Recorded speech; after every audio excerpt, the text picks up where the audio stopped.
Alam mo ba na ang pinakamalaking pagpatay sa mga mamamahayag sa buong mundo ay nangyari dito sa Pilipinas? Noong November 23, 2009, isang simpleng convoy patungo sa filing ng Certificate of Candidacy ay naging simula ng pinakamadugong political massacre sa aming kasaysayan.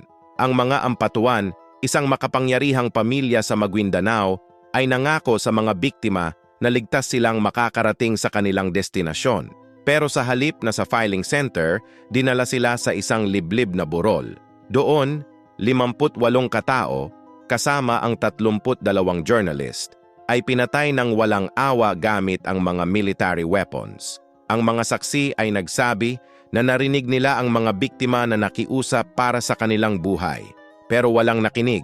Pagkatapos ng massacre, ginamit ang mga bulldozer para itago ang mga katawan sa mass graves.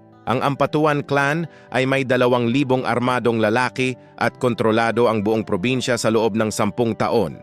Ang krimen na ito ay nagbunyag sa totoong mukha ng warlord system sa Pilipinas.